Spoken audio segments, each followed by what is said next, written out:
Praise the Lord सबको। कैसे हैं सब मसीह भाई बहन? आज के नए दिन में आप सबका स्वागत है। सबसे पहले परमेश्वर को धन्यवाद देते हैं आज के नए दिन के लिए। आप सबका हमारे चैनल पे स्वागत है। चलिए हम प्रार्थना में आगे बढ़ते हैं। सबसे पहले अपने मन को शांत करें, थोड़ी देर आंखें बंद करें और दिल से कहें, प्रभु मुझे वह सच्चाई दिखा जो मेरे जीवन को बदल दे। बाइबल कहती है कि शैतान दहाड़ता हुआ सिंह है जो किसी को निगल जाने की खोज में रहता है, लेकिन वही वचन यह भी कहता है, उसका सामना करो और वह तुमसे भाग जाएगा। इसका मतलब है डर से नहीं बल्कि आत्मिक शक्ति से विजय मिलती है, और यह शक्ति आती है 3 पवित्र आदतों से, जिन्हें अपनाने वाला व्यक्ति आत्मा में आड़े खड़ा रहता है। पहली आदत है निरंतर प्रार्थना करना। प्रार्थना केवल कुछ शब्द नहीं, बल्कि यह एक आत्मिक युद्ध है। जब भी कोई व्यक्ति सच्चे हृदय से, सच्चे मन से प्रार्थना करता है, तो स्वर्ग की सेनाएं उसके चारों ओर खड़ी हो जाती है। उसके शब्द सीधे परमेश्वर के सिंहासन तक पहुंचते हैं, स्वर्ग तक पहुंचते हैं, जिससे शैतान सबसे ज़्यादा डरता है उस इंसान से जो प्रार्थना में दृढ़ है, क्योंकि प्रार्थना वह चाबी है जो हर बंद दरवाजे को खोल देती है। अक्सर लोग सोचते हैं कि उनकी प्रार्थना का क्या असर होगा, लेकिन हर सच्चे दिल से, सच्चे हृदय से बोली गई शब्द जो प्रार्थना है, अंधकार के राज्य में हलचल करती है। जब जीवन में सब कुछ बंद हो जाए, रास्ते ना दिखे, तब भी प्रार्थना वह दरवाजा है जो असंभव को संभव करती है। प्रार्थना कोई जादू नहीं, बल्कि विश्वास की शक्ति है। जो व्यक्ति झुककर प्रार्थना करता है, वह आत्मिक रूप से नहीं झुकता।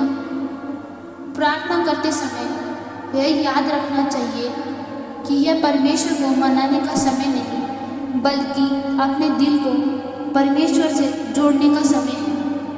प्रार्थना एक आत्मिक कवच है जो मन, परिवार और आत्मा की रक्षा करता है। दूसरी आदत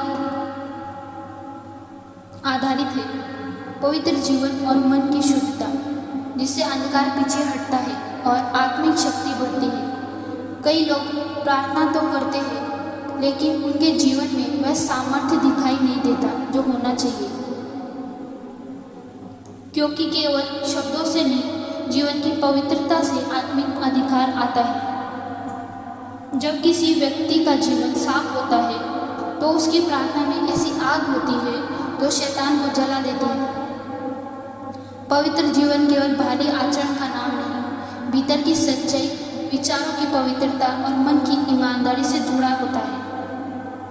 शैतान हर संभव प्रयास करता है, कोशिश करता है कि वह मन को गंदे विचारों, ईर्ष्या, डर, गुस्से और अभिमान से भर दे।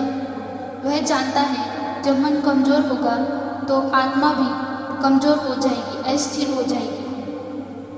पवित्रता का अर्थ यह नहीं कि जीवन में कभी गलती ना हो, बल्कि यह है कि जब गलती हो तो व्यक्ति तुरंत उसे स्वीकार करे और सुधार ले। यह सच्चाई और आत्मा की नम्रता है जो पवित्रता को बनाए रखती है। तीसरी आदत पर आधारित अटूट विश्वास और परमेश्वर पर भरोसा, जो हर भय, अंधकार और असफलता को हरा देता है। कई लोग जीवन में प्रार्थना करते हैं तो वे पवित्रता में भी बढ़ते हैं, फिर भी उनके मन के अंदर एक अधूरापन रहता है। वे कहते हैं मैं सब कुछ कर रहा हूँ, फिर भी शांति नहीं है। विश्वास हर एक आत्मिक शक्ति का केंद्र है। प्रार्थना तब जीवित होती है जब उसमें विश्वास होता है।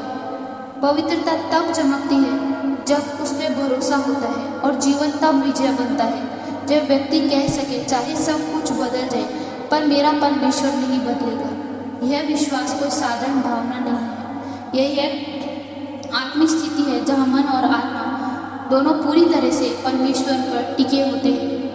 हालात चाहे कैसे भी हो, हमें परमेश्वर के ऊपर विश्वास करना है, शैतान से नहीं डरना है और मजबूती से विश्वास में खड़े रहना है। मत डर, मैं तेरे साथ हूँ, ऐसा विश्वास ही शैतान को हिला देता है, क्योंकि वह जानता है जिस व्यक्ति ये भरोसा करना सीख लिया उससे वह कुछ नहीं छीन सकता, ना उसकी शांति, ना उसका उद्देश्य और ना ही उसकी आत्मिक शक्ति। तो हमें परमेश्वर के विश्वास में मजबूत बनना है और परमेश्वर से प्रार्थना करनी है। पिता, आगे के समय को मैं आपके हाथों में सौंपती हूँ। सब मसीह भाई बहनों को अपने विश्वास में मजबूती से खड़ा रखे परमेश्वर, और जो भी शैतान का राज्य है वो सब नष्ट हो जाए। पिता, आगे के समय को मैं आपके हाथों में सौंपती हूँ परमेश्वर। एक छोटी सी प्रार्थना प्रभु यीशु मसीह के सामर्थी और मीठे नाम से मांगती हूँ परमेश्वर। आमीन, आमीन, आमीन। God bless you.